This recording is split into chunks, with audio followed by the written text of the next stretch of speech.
Hi, my name is Eleanor Tatum, and I'm the publisher and editor-in-chief of the New York Amsterdam News. The coronavirus crisis has brought serious distress to local economies and advertising along with them. The New York Amsterdam News has partnered with the Local Media Association during this unprecedented crisis. Help us continue our important work in chronicling the life of Black New Yorkers, and consider making a donation to the COVID-19 Local News Fund today. Go to givebutter.com/Amsterdam News. Again, that is givebutter.com/Amsterdam News. Thank you and stay safe.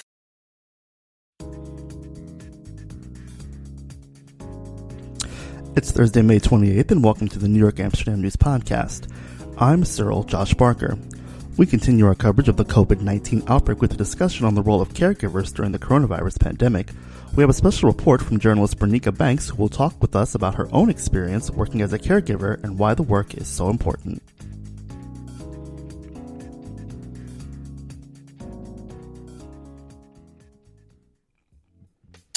Well, more than 41 million Americans have served as a family caregiver to someone age 50 or older in the past year, according to the AARP. The role of caregivers working with seniors during the COVID-19 pandemic has become more essential.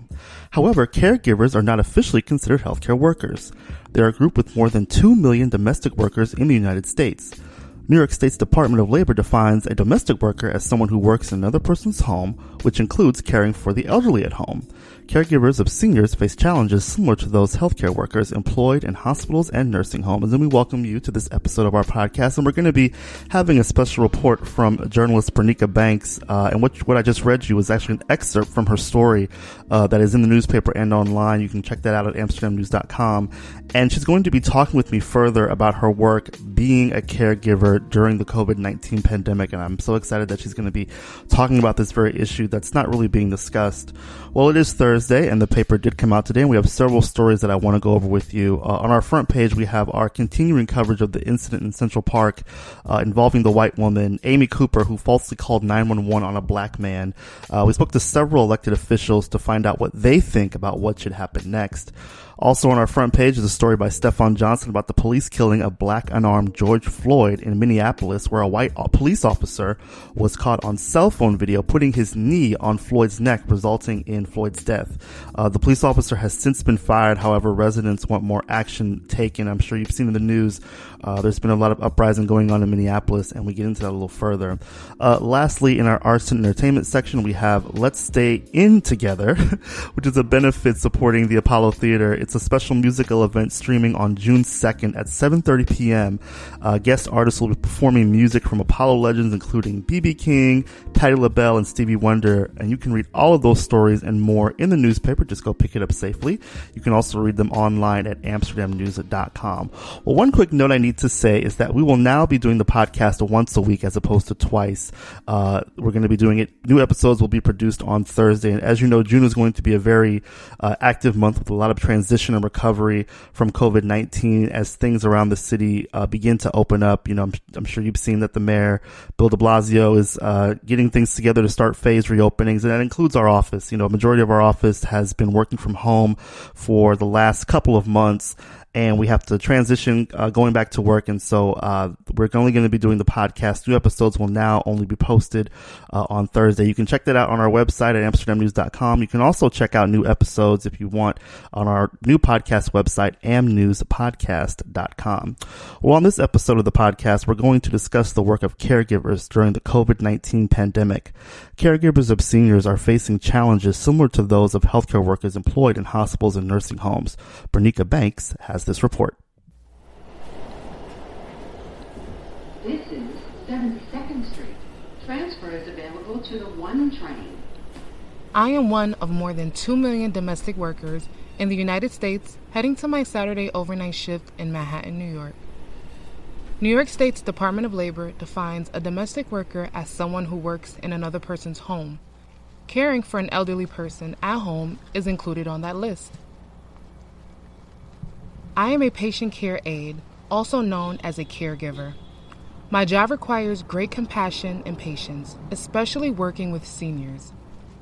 This coronavirus disease 2019 global pandemic has disrupted all our lives and presents new challenges that many caregivers are facing. Referred to now as frontline heroes, doctors, nurses, and other healthcare workers risk contracting COVID-19 as they continue working every day. Caregivers also risk contracting the virus, although the risk is lower for ones like myself who only care for one client. Hey, good evening. My client has been faithfully reading her New York Times and watching Governor Cuomo's daily press conferences.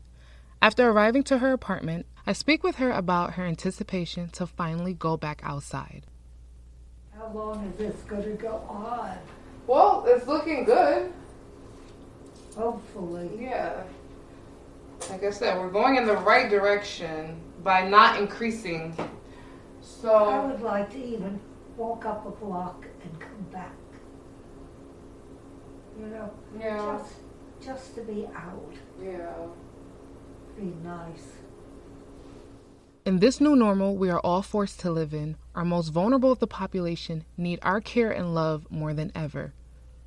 So, how important is the role of caregivers who are keeping seniors healthy and safe during this time?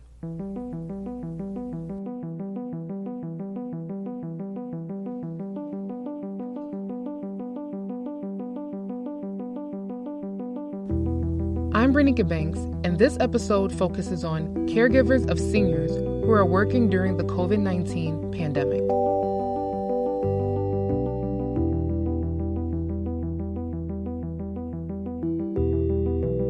Make sure that you're energized for the job. Change your attitude before you walk in. Nurse Sheena Williams works in a COVID-19 hospital unit in Philadelphia, Pennsylvania.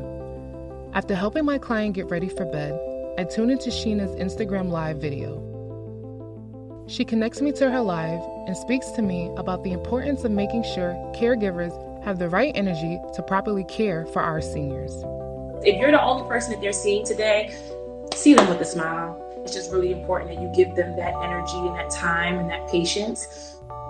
Simulation and human contact is very important for seniors.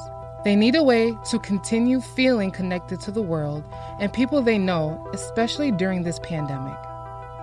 Nurse Sheena also stresses the importance of a regular routine for older adults' psyche. Absolutely, but so important. Routine means so much to them because it really determines their mental psyche. Like if they sleep in, they don't know what day it is. You know what I'm saying? Yes. If they didn't sleep for a night, they just act a whole nother type of way. After disconnecting from Nurse Sheena, I check on my client who was soundly asleep. My phone vibrates once an hour as a reminder for me to call a 1-800 number. This is the hourly clock-ins my agency requires overnight caregivers to call throughout our 12-hour shift using the client's home phone. You are calling from the home of Barbara Stark. Press 1 if you are Brenika Banks. The following morning, I assist my client, Barbara Stark, with her morning routine. I serve her black coffee with no sugar after she finishes her breakfast. I'm going to get your coffee for you. Okay. It's nice and warm. Can I leave it right here? Yeah. This morning routine is one of the few I have with Barbara that keeps a sense of normalcy for her. A fun routine I enjoy with her is our Thursday late night TV lineup. Who are we watching at 11 p.m.? What's his name on Channel 2? Wait, who comes on first? Stephen Colbert. Stephen Colbert comes on after Trevor Noah. So we have our little lineup. Barbara is 97 years old. She was still out and about enjoying local events before the enforced stay-at-home orders were in effect.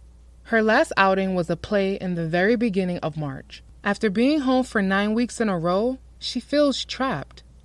I feel sort of trapped. I'm indoors at home 24 hours, and it's getting to be a little obnoxious. She feels at ease with Homestead Senior Care, providing caregivers who are working hard to keep her healthy and safe. I feel that I need help now. I feel comfortable with it. and that's important to me. Many New York City caregivers of seniors are committed to showing up for their shifts. They are a part of the 25% of the city's workforce who are essential workers, according to New York City's Frontline Workers March report. The COVID-19 crisis is showing the resilience of caregivers. But a lot of caregivers are so strong. They're so amazingly strong. They get out and they go out there and they work. Natasha Inam is a Human Resource Director for Homestead Senior Care. The privately owned company promotes trustworthy, kind-hearted senior home care services. The Manhattan office currently employs over 200 caregivers who all work in Manhattan. Natasha had this to say about caregivers who continue to work. You're going out there on a daily basis. You're taking care of sick patients. You're taking care of the most vulnerable. This is something you're facing, and it's so much on your mental health. I applaud my company for giving caregivers the support and supplies we need to continue working during this pandemic. We have daily check-ins and weekly Zoom meetings to inform us about COVID-19 updates. Natasha reveals to me that the company's owner, Christian Steiner, is the genius behind our weekly Zoom meetings. The company's new protocols, shared via Zoom, is the new way to keep everyone updated, especially our clients. I cannot say enough about Christian. He's so creative. Everybody picked it up right away. Now it's basically a normalcy. The information being passed on via Zoom is probably one of the best ideas and one of the best things we are doing, especially at this time, for both our caregivers, our clients. Natasha says about 5 out of the 200 plus caregivers at the company caught the virus, which is a very low ratio. Contracting COVID is inevitable as a healthcare worker. New York State currently has the highest number of daily new coronavirus cases in the United States. Health.newyork.gov reported 2,273 new cases on May 9th. States like Massachusetts are seeing a rise in cases as well. BostonHerald.com reported 1,410 new coronavirus cases in Massachusetts as of May 9th. I got COVID-19 probably from a patient of mine. This is Dr. Sandra Shi. She works at a nursing home in Boston, Massachusetts as a geriatric specialist. Dr. Sandra shares her COVID-19 symptoms with me over a Zoom video chat from home. I had symptoms like fevers and chills and muscle aches and stuff for about 2 weeks on and off. And then the big symptom I had was I lost my sense of smell and taste, and that was about 3 weeks ago now. It's slowly coming back. It's not totally back. Dr. Sandra remains home in quarantine until she is healthy enough to return to work. Healthcare workers who contract the virus and those recovering from it are told by health officials to stay home. However, their absence at work leads to shortage of healthcare workers. We have shortages in staffing, which, you being in New York, I'm sure that you've heard a lot of that. And so this really affects, how much personalized care that we can provide older adults. We also talk about how little things like a senior's favorite dessert and favorite TV show helps maintain their quality of life. I mentioned to Dr. Sandra how my client likes to eat chocolate ice cream while watching her favorite late night shows. So I get to literally just go there and be her friend and just hang out with her. You want to watch Trevor Noah tonight? You want to watch the news? We just hang out. I give her ice cream. But those things that you mentioned just now are the things that a lot of people overlook. And, when you get busy, you don't necessarily think about make sure that she has ice cream or that the TV is on a channel that she actually wants to watch. Those are absolutely the little things that make a difference. The little things can contribute to keeping seniors happy at home. It can also help seniors survive this virus. Dr. Sandra says a lot of older adults have recovered from COVID and are getting back to their best quality of life.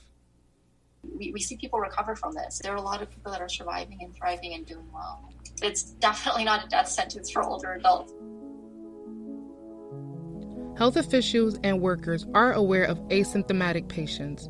But what about patients with symptoms that do not necessarily match what are known to be COVID symptoms? This seems to be the case with older adults. Even before the COVID pandemic, what we know from years of practice with geriatrics is that older patients really don't present the typical way in any illness. Dr. Bindul Thomas practices at Allen Hospital, which is affiliated with New York Presbyterian Hospital. Dr. Thomas suggests we all change what we perceive as typical COVID symptoms in older adults. We heard that with COVID, a lot of patients complain of a dry cough, and that may not be the presenting symptom for an older adult. Before I continue, I just want to point out that I use the app Tape a Call to record my phone interviews with Natasha and Dr. Thomas. I will be using this app for the rest of my interviews. Moving along, I had a great phone conversation with Dr. Jennifer Reckery. She is familiar with how a disrupted system is very hard on seniors. I've had patients where their regular caregiver is out and the agencies can't find somebody else to come in, so they've been by themselves. That's been really hard. So I think it's a big disruption. I think, for me, this has helped make so clear that people who really rely on somebody there to help them day to day with their needs, when that person is gone, when that person is different, when that kind of system gets interrupted, it's a major deal.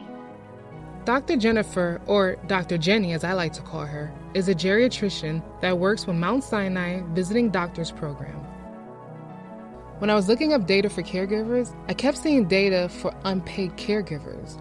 It took a lot of Google searches for me to find data for paid caregivers. We should be considered as more of a healthcare worker than a domestic worker. The daily 7 p.m. claps and cheers for all frontline health workers and first responders also include caregivers for seniors. We're all the superstars, apparently, of the world. I think it's good. I think it's great. It needs to be paired with other really concrete ways of supporting people, and so, things like, knowing that a lot of those frontline workers, direct care workers, maybe not the doctors and nurses, but certainly many of the other caregivers, don't have health insurance themselves and, and are not being paid overtime for those extra hours they're working because of, rules with not wanting to cross, so I think it's super important. It's a wonderful place to start just to have that recognition. And my hope is that then the follow through is to say, okay, wait, we really value this work and we have to figure out how to show it because, it's the clapping is a wonderful place to start. I am grateful to work for a company that is supportive and make their caregivers feel valued. I work hard to keep my client healthy and safe at home. Caregivers are essential. We are real healthcare workers. We show up to every shift and provide specialized one-on-one care to the most vulnerable of our population. And we are incredibly proud to do so. I'm Brenika Banks in New York City. And that was Brenika Banks with that report, and she's with me now to discuss that story and her work as a caregiver. Welcome to the podcast, Brenika. How are you? I'm good, Josh. How are you? Fine. Thank you so much. Well, first, I have to give you a warm welcome aboard. Full disclosure, Brenika is going to be working with us this summer as an intern at the Amsterdam News, and we certainly hope that you will be giving us more reports similar to this one on some other topics. So first, welcome to the Amsterdam News as well as along with being on the podcast. So welcome. Thank you so much. So tell us a little bit about your work. You're a student as well. You're an aspiring journalist, but you're a caregiver. Tell us you gave us a really good detailed idea of what that work is like in your podcast package. But tell us what that work entails exactly. Well, it entails right now working with one client, which I'm very fortunate to do because it lowers my risk of contracting COVID.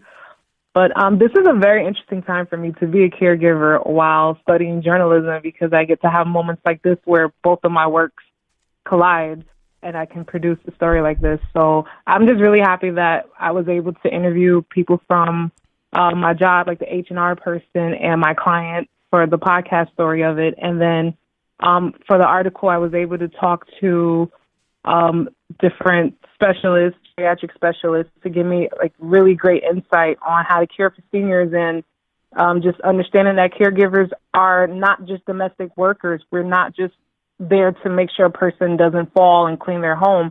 We actually do provide care that is helpful, especially during this pandemic. Interesting. And tell us how you got into that, because that's a very giving job. I mean, it's in the name, caregiver, so you're obviously giving a lot of yourself to another person. But how did you get into that work? Yeah, so in 2013, I actually started at a nursing home, taking different residents to and from appointments, and then just that experience of doing that for 5.5 years led me to a different company. And because of my experience, they trusted me to become a patient care aide, which is a fancy way to say caregiver. And it's now that for the past 6 months, have been actually doing caregiving. But it's really because of my experience with older adults. And I don't know, just something about them. They are the most vulnerable of our population. And it makes me feel good to be able to help them and take care of them, especially now, instead of in a nursing home, it's one-on-one. So I feel like it's even better care I can give at this point. Interesting. And this is actually something that we're not hearing too much about the work of caregivers. And I learned something recently, that there are actually two types of caregivers. You have the informal kind, which might be a family member or somebody, a relative or family friend who's taking care of somebody, or a friend themselves who's taking care of another person. And then you have the formal kind, which is like yourself. This is work for you. This is something that you're doing to make a living. Yeah. What does it take? I mean, there's a lot of hours I know involved, and I guess the main question, since we're talking about COVID-19, is there are more things that have to be done to protect that vulnerable population from COVID-19. Take us through that and what that looks like. Yes. Well, definitely limiting contamination of COVID into the client's home, which is one thing that my company is very big on, especially at the beginning of the pandemic hitting New York. We had meetings all the time of making sure we come in the home and you take off all your outside clothes, your shoes, everything, making sure we have the clean scrubs in the bag, disinfecting the home, washing our hands. They telling us for 30 seconds instead of the 20 seconds. And obviously making sure our client is clean and they're washing their hands as well, wearing the mask in the home, just doing everything possible at work and also at home. Because it doesn't work if we're only doing it at work, and then at home we're not practicing those same protocols and disinfecting our homes as well. So as a paid caregiver, there's definitely more. But I would say with the informal ones, with the family members and friends, it's definitely more stress on them. And I think that's the one thing paid caregivers don't have. We don't have the stress where it's your family member, and it can be more to handle and deal with when you knew your family member was a different person, and if they're going through a lot of conditions like dementia and other health problems, it is hard to watch. So that might be the benefit of being a paid caregiver, that you're not seeing that complete change of like years and years of knowing a person. So maybe the care can be a little bit more effective. This is obviously case by case, but right, absolutely. I think that's the difference. And you just, did a great explanation of how things are different for a caregiver as opposed to even just a regular person. You were saying, for example, we're being all told to wash our hands for 20 seconds and a caregiver has to do it for 30. So I think that's very interesting that even down to the seconds that you wash your hands, it's so important. Lastly, one thing I want to ask you is, this is obviously also very fulfilling work. What does it do for you to be able to help somebody else? Again, this is, caregiver. The word give is in the job description already in the word caregiver, but what does it do for you, making sure that someone's okay taking care of somebody else? It's pretty fulfilling for me because it doesn't take much, not to say it in a way like it's effortless, but one thing I really loved about being in the nursing home and then experiencing it now as a caregiver, I get to almost be like a companion, like a friend to these seniors. They're not a patient to me. Like when you're a doctor and a nurse, you're looking at these seniors as they're your patient. But when you're a caregiver, you're almost like a friend to them. And you're helping them with the little things that helps with their quality of life, like making sure they're eating properly, making sure they feel good about themselves and they get dressed for the day, and encouraging them to do these daily activities. It's not so much about the medical part, but it does play a role medically to making sure that they have their best quality of life. So we're a part of this bigger team. in a way. All right. Well, listen, Brenika, thank you so much and welcome aboard again. We look forward to seeing more articles from you as well as some more podcast interviews and items. So thank you again so much. Thank you so much, Josh. I'm so excited to be a part of Amsterdam News. Thanks. All right. Thank you. That concludes this week's podcast. You can pick up the latest edition of the New York Amsterdam News on newsstands and get updates online at amsterdamnews.com. You can also keep up with us on Facebook at NY Amsterdam News and follow us on Twitter at NYAmNews. I'm Cyril Josh Barker. Thanks for listening.